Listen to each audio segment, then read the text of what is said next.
Good morning and welcome to Moments with Melinda. I am your host, Melinda Moulton, and today I am honored to have as my guest Shirley Jefferson. Hi, Shirley. Hi, how you doing, Melinda? I'm doing great. And how did you fare okay with the floods and everything? Yes, just a little water in my basement, and here in South Florida we have a boil water effect in. But other than that, we're okay. Okay, that's really good to hear, Shirley. Well, let me tell my viewers a little bit about you. Shirley Jefferson is the Vice President for Community Engagement and Government Affairs for the Vermont Law and Graduate School. Shirley was a longtime professor and administrator and graduated from Vermont Law School in 1986. Is that right, Shirley? That's correct. Well, let's start at the beginning. I've done a lot of research on you and you have an extraordinary life and career. Let's start at the beginning. Can you tell us a bit about your life growing up in Alabama and your family and the rise to your illustrious career? Okay, I was born and raised in Selma, Alabama. Born into segregation. I was the third child of nine children. My mother died when I was about 15 years old. At an early age, I learned what my color meant to me because I asked my father one day if I could have some ice cream, and he said no. And I said, why? He said, because we couldn't go in. At that time, Black people could not go into restaurants. Some places you could go through the back door, but a lot of those places you could not go through couldn't go at all. And so I learned at an early age what Black meant. The old Black book, the old Black hat, everything that was bad was Black. Everything that was good was white. So I learned what it felt like to be judged on your color. I can remember John Lewis and coming to Selma, he and Jose Williams, when I was I think about maybe 12 or maybe younger, coming to Selma telling us kids that saying we should fight for our freedom because we wanted to be included into things, equality. We wanted our schools to have test tubes in our chemistry labs. We wanted our schools to have heat, water, books. Didn't have books that George Wallace gave us books. And so we really just wanted to have the same. And so they came down to try to encourage George Wallace and the rest of the folks in Selma to try to not so much integrate. That's what people get all confused. It was that we could have equal things. And so I enjoyed going out to the freedom to the marches, seeing Dr. King, at those mass meetings, singing, marching. I remember Bloody Sunday. You all and students read about it. I saw it. I didn't participate in it, but I could smell the tear gas, the horses, the water hoses, the cow prongs, and all of that. I was able to march to Selma to Montgomery when we were able to march. It took a while, my cousin and I, but my father had been threatened by his boss. His daddy was that big white man, not participating and not having the children participating, and they would lose their job. And so I learned at an early age that I wanted to fight injustice, that I didn't want other people to have to go through what we had gone through, especially what I had gone through. And so I learned then that I wanted to be a lawyer so I could change these laws and things. And so I integrated my high school in 1971. Brown v. Board came through, 1953, 54. And so after I integrated, my high school was the first class to graduate. I moved to Washington, D.C. and worked at McDonald's as a French fry girl. And I worked my way up to a manager, a woman manager. In those days, there wasn't many assistant managers, I should say. I wasn't a manager. And so that gave me confidence. I went from Baltimore to Washington, D.C. I said, oh, you want to be a lawyer, you better start going to school. So let me backtrack. My education, because we didn't have books, I didn't know my multiplication tables when I graduated from high school. And so when I started going to college, I started learning all these things. A whole new world opened up for me. I realized that I really loved learning. And so I graduated in the top of my class. I decided that I want to go to law school. And so I applied to, Vermont Law School asked me if I wanted to apply. At the same time, it was Franklin Pierce, that's University of New Hampshire. I accepted Vermont Law School because it gave me a scholarship. the Thomas Devilbois Scholarship. I don't know if you got a chance to meet Ann Devilbois, who was at our open house. That was her husband. And those days, which you probably not going to be able to have anymore because of what's happening. The scholarship was for Black folks and for single women with children.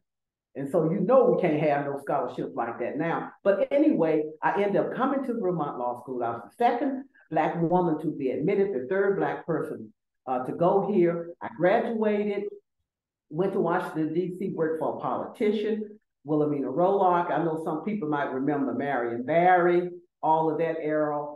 And I became the general counsel for United Black Arm, which is just like United Way, but it's the Black arm that has these 60-some agencies under it. And so I used to incorporate nonprofit organizations, helping them to attain their 501c3. Then I ended up coming back here in 99. I started off in the alumni office and then admissions council. And then I moved over to student affairs about a year later. Then I started teaching. My first course was really nonprofit organization. I taught there for about 3 or 4 years, and then I went to race and the law, and then I taught civil rights also. And so that's it in a nutshell, just trying to move things along, but to show that I am a direct victim of discrimination. And if it wasn't for this great man, Gil Kajovic, here at this law school, I would not have made it through this. And he made sure that I had everything that I needed. And he gave me an opportunity. This law school, that's why I love it. It gave me an opportunity when no one else would. And that's why I have worked so hard to make sure that we continue to do that and that we continue to meet unmet needs here in Vermont. And so I'm thankful to have this job. I moved over to my new job last June. I'm beginning to really understand it and turn a corner. I met you, which was very Yes, you did, Shirley. And we met, and it was like love at first sight. And I want to ask you a little bit about the fact that you have been called the heart and soul of Vermont Law School by President Smola. Now that's a fabulous accolade, to be the heart and soul. Can you talk us a little bit about that? I think it's my love, because you just, if you see me and you hear me talk about this law school, I just love it so. And I just work so hard to make sure that other people love it. Students, I was student driven. I love students. I love the community. I love people. And if you come here on this campus, if I see you, I'm gonna say hi, I'm gonna stop, I'm gonna talk to you. And the soul of it is that I have given my life to this place. I absolutely have, Amanda. Been here now since 1999, but I've given my heart and my soul. You have. Yes, Yeah. So, the thing about you, Shirley, and if anybody Googles, Shirley Jefferson, read her bio, go to her Wikipedia page. It's really in depth and amazing. You have an illustrious bio. Now you've said, and I saw this in one of the write-ups, in quotes, that it is time to confront some of the world's most complex challenges. So connecting our students, faculty members, and initiatives with community leaders, elected officials, and on-the-ground activists is essential to overcoming the many issues in our society today. Can you talk to us about this initiative that you have been devoted to now for so many years? Well, for one thing, just like you said, veterans, we have our veterans clinic. Helping veterans here here in Vermont is very essential to us, making sure that we're helping everybody. Also immigration, food, we have food and ag, there's a food desert and a lot of things like that, energy, even animal law. We have so many things here in Vermont. A lot of people don't realize that Vermont is not as rich as people think it is, that we have a whole lot of things that we can do in our community. Just getting together with community. I brought back the annual Thanksgiving dinner here in town with all of the people, fed 400 people. Just simple things like that. But just helping. I walk up and down the street. I talk to business people. I ask them, hey, how you going? Can I help you fill out papers? I'm not licensed to practice here. I'm licensed to practice in DC. But just getting out here, trying to connect our school, connect ourselves with people. We have a program here, which Nicole Caloran runs. It's called VSEL. It works with small business owners and helping them to understand what their rights are, to get lawyers and all of that. There was quite a few agencies there who were grassroots agencies that came to our open house. But my thing is to get the people to know here in this state, great state, all the things we're doing. You know, our students, we bring a lot of diversity here. A lot of these government agencies and all the like, and if there are a lot of people of color, they're from here, or our students working here, you know, making changes and trying to do the best that we could. But there are a lot of things that I'm trying to connect. I'm having an open house up here in Upper Valley in October because I want people to know what we're doing.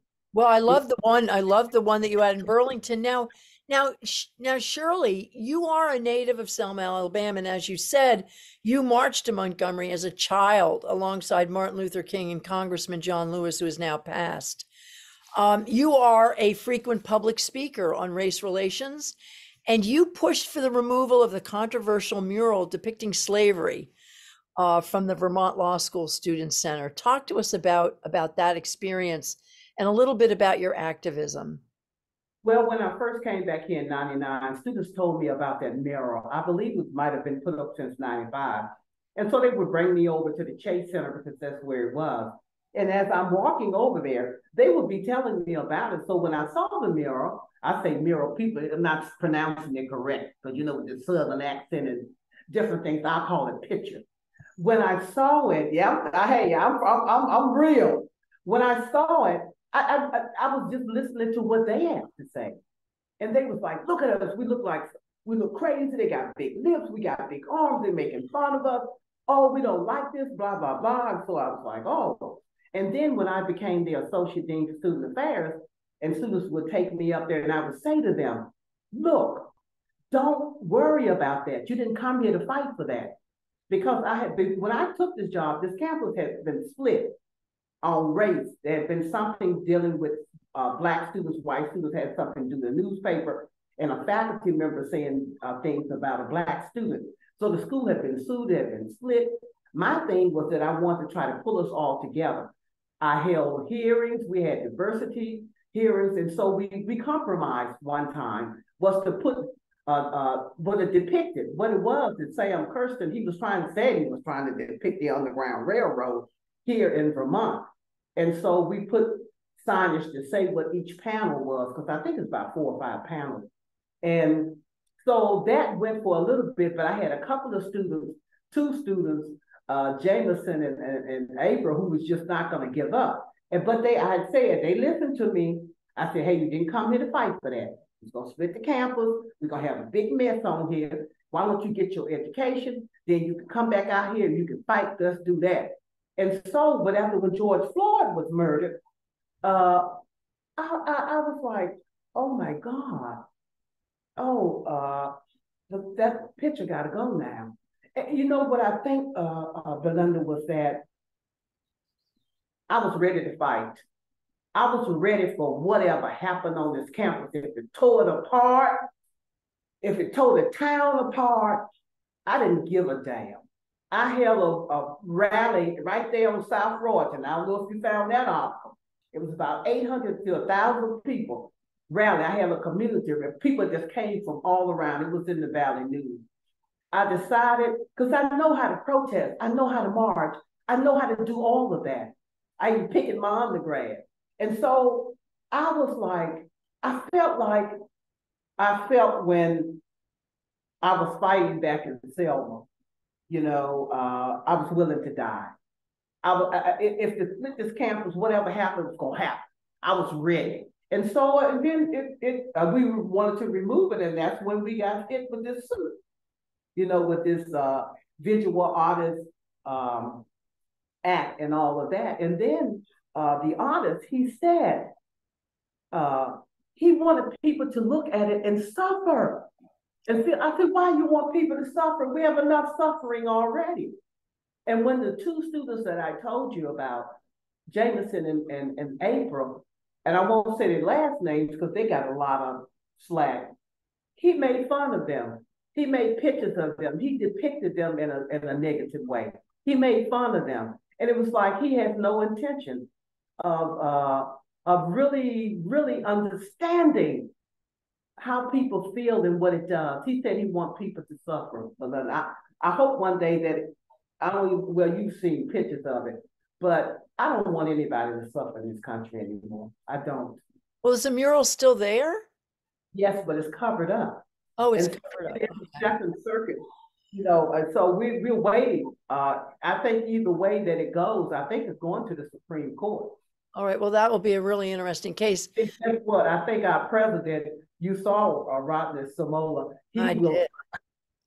I did. He's extraordinary. So we're going to talk a little bit about some of the things that he talked about. But now, Shirley, you were recognized by the National Black Pre-Law Conference for Legal Education Access with their Legal Education Access and Diversity Champion Award. And in 2022, the Vermont Law School Alumni Association named the Dean Shirley Jefferson Distinguished Service Award after you. That's pretty outstanding, wouldn't you say? Yes. Well, You know, bravo to you. Bravo. thank I wanted to mention that to my viewers and to call you and to let you know that I am, that's just extraordinary. Now, listen, I'm going to move on to something else. I'm going to move a little further into our country. Do you feel that our country is moving in the right direction as it relates to equality and racial diversity? we've taken a couple of steps back, but Belinda, I believe we're going to get there. I believe we had to take those steps backwards to move forward. Because again, when you're talking about Brown v. Board, we didn't want to integrate. White people didn't want it. We didn't want that. We wanted equality. We just want to be equal. That's the same thing today. But that was never happened because of the courts. It wasn't the people. It's going to take people like you and I and everybody else. We're going to have to make the change. We can't be waiting on courts. We can't be waiting on the senators. We can't, it's people. I believe in the power of people. It's us. But we had to take those steps backwards to move forward because we never really addressed where we want to live next door to each other. Right. We only decided that we want to go to the bathroom next to each other. Yeah. Churches and neighborhoods are still segregated. We have to decide. The courts can't do it. So how did you feel when the Supreme Court recently shot down affirmative action? How did you feel? Because you received your scholarship and the opportunities, as did the Obamas and so many folks in this country who benefited from affirmative action. And just like that, it was, so where do you stand on that? And I think President Schmoller, I think he talked about that at the, he did talk about it at the opening. Still, students can still write about their, about them. Tell us your story, about a lot of things. There are still ways to still derive that diversity if you want to. There are still ways. You probably can't do some of the things, but you have to remember, you weren't just looking at race when you were admitting students. You looked at the whole holistic approach. You looked at the whole picture. You looked at the letters of recommendation. You looked where they went to school. You looked to see what courses they took. You looked at their community work. You looked at all of those things. You didn't just look at race. Right. And people were not just, I know we weren't, we're just letting people in because they black, white, green, or purple, because we wanted them to be on our campus. That's unethical. No. It was something, it was giving them an opportunity to say, we were the gatekeepers. We'll give you opportunity that was given to me, and it's still today. If you give people opportunities and you have resources in place, you have to have resources in place, Belinda. People can make it. But you just can't let people in and don't have any resources for them. You're just bringing them in so they can fail. But we still have to work. We'll work at it. We'll get it. I think it'll pull us all together because maybe we become complacent in thinking that everything is okay after President Obama got in. No. And so we must continue to fight. And we need love. What the world needs now is more love. Love, sweet love. I believe in love. And I think more women in positions of power too, because we are nurturers. Dog frightened me. It wasn't so much about the affirmative action. Well, let's talk about that. Let's talk about your position regarding the end of reproductive access to abortion protected by the federal government for the last 50 years, and the fact that Vermont passed the Reproductive Liberty Amendment in our Constitution. But of course, the government could, if they wanted to, dig into that. How did you feel about that? Scary, because I can remember girls in my class who didn't want babies, who had clothes hanger. I hate to be so vicious on here, but I won't go. No, you go. This is no, you say it. Yep. As abortion, who died and who bled to death at school. Because I'm telling you, okay, affirmative action, another thing, but this is your body. And if you don't want a baby right now, you think it's psychological. You feel, and some of those girls have said, I'd rather die than have a baby. And so that's dangerous. That's what's frightening to me. So Shirley, why is it that places of education, I mean, certainly during the 60s and the 60s revolution, we had colleges all rise up and fight for these things. Why is it that places of education are not taking political stands against the backward movement being perpetrated against our society? I mean, we have politicians striking down the right to read books, gender health care, women's reproductive rights, racial equality, climate change, when most Americans are strong supporters. Why aren't colleges willing to step out on the limb and fight for these things? I think that people are afraid. They are afraid of what might happen to them, even if it's along their jobs or in their community, how people will perceive them. We're so caught up on how people are going to perceive us. So we are afraid. We say something in public and we do something different in our own private places. And I think a lot of this too is due to ignorance. They don't understand the history. That's why my race and law class, we talk about history. They don't understand the history of these things. Most of those affirmative action cases, when they first started out, they were trying to remedy what had happened in the past. Well, then you saw that it was affecting people who had nothing to do with that, but they might have benefited from it. And so, but then you have to look at both sides and balance it and say, is that fair? Would it be fair? I'm just saying, Melinda, if I took it out on you, just to say, oh, but you're white and you blah, blah, blah, and I should have this job. I should have your job. I should be the one doing this, not you. But you have to take it in consideration. We all got to be considerate of each other. But it's being afraid, and I think it's being of ignorance, and we haven't told the history. Right. That's why they don't want the history. Yeah, exactly. So well said, Shirley. So let's segue for a moment into criminal justice reform. What is your position on how this country deals with criminal justice, and what's your position on restorative justice? Because there's the new school at the law school that's focused primarily on restorative justice. Talk to us a little bit about that. I think the criminal justice system, and the way that it was first set up, that was first to catch runaway slaves and all of the rest, mostly, and for indentured service, white people who came over from England who was criminals. I mean, it's always been set up for that. But I think that what was happening was that, again, the system was used to incarcerate people of color. Really to use, Michelle Alexander, do Jim Crow, be used as a slave labor. They were doing stuff free. Used to answer the phones. I remember when I first moved to the Vermont, they used to have the prisoners answer the phone when you call certain government agencies. We had to reform it. And so I think looking at it differently, we don't have to incarcerate everybody for every little thing that they do. I think if we try to help them to understand what they had done wrong and how they can move forward, I think we'll be in a better position. Right. And also, I think our center here, our justice, our program, the justice, you get so darn confused with all these, the Center for Justice Reform, that's where the students can come and get their degrees from here. And that's mostly, I think, doing, like you said, trying to restore people that have been harmed. They're trying to restore them back. They looking at the criminal justice system. But the National Center on Restorative Justice, which have the partnerships with the Department of Justice and some of these schools, they mostly looking at policies and laws, trying to change some of those. But Belinda, believe me, I can tell you, I don't think that our criminal justice system will ever change. During our lifetime, it's like I don't want to say a game, but it's like it's engraved.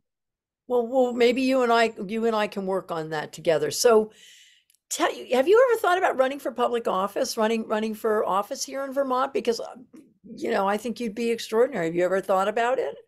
A politician, and so I don't know. People keep asking me to run for. So I haven't thought of. I haven't, but I haven't really thought about it. I think, like I said, I think I've been so busy here at the law school, but I think once I really go to part-time, I hope I ain't too old by then, I might think about it. I wouldn't want to try to still do what I'm doing now and run for public office because I would want to give it my 100. I'm that kind of person. I get crazy. I think you should think about it. I think it down the road when you're ready for it. I think you'd be extraordinary, and I would love to be your campaign manager. Now we're coming close to the end of our show, Shirley. Which I could talk to you for days. Yeah, I could talk to you for days, but I want to end my show by asking you what your words of wisdom would be for our young people today on how to live a life of purpose and compassion as you have lived your life, Shirley. First thing I would say to them is service. You have to help. You have to help everyone. You have to help your neighbors. You have to help yourself too. We have to help each other. We have to love each other. We have to believe in each other. We have to care about life and not so much about material things. And don't give up. You have to fight. I want to tell you, these young people, you have to fight. You got to fight. You got to fight. If you think that you can live in this world and not fight, you're wrong. You got to fight for things. So how do they fight? Give us some examples of how our young, for the young people who are walking the show, or even the older people. Okay, first we start with laws. You contact your governor, you contact your senators, you contact your neighbors, you contact your select board, you get out here on the street, you talk to people, you go to door, telling them what you think, what you see. Go to businesses, never give up, go to churches, go everywhere. It's almost like Jesus and his disciples. Hallelujah. That's right. When they spread the word, that's what you gotta do. You gotta get out here and spread your word. People know, and get to know people. People got to know you for yourself. Be real. That's what I can say to them. Be real. Be true to yourself. So, Shirley, do you have great hope for the future of our democracy, our social fabric, our planet? And if so, can you share that with us? I think everyone watching this show could use some of your powerful wisdom and hope. What's your hope for the future of our country? Is that we all come together and that we can live together in peace, and that we accept each other for who we are, and that we love each other, that we be kind, and that we have compassion, and that we know that this is a great country. We can't forget about our country, Melinda. This is a great country. Love this country. Love this country. I'm an American.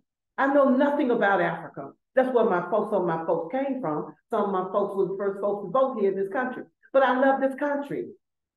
And so we first have to say, we love this country. And another thing, Melinda, we have to start telling the history that's correct. When we start talking about things, we start with this country with slavery. It didn't start in slavery, it started in Africa. It started in Africa. And we don't ever say that it started in Africa. Though they were the ones who sold us into slavery. Sure, some ships went over and sold us. That's the beginning. We start in the middle. We got to start from the beginning. You got to tell the story, right? Bravo. And that's where we said those kings and all those people, they the one that sold us. That's how we got over here in different other places.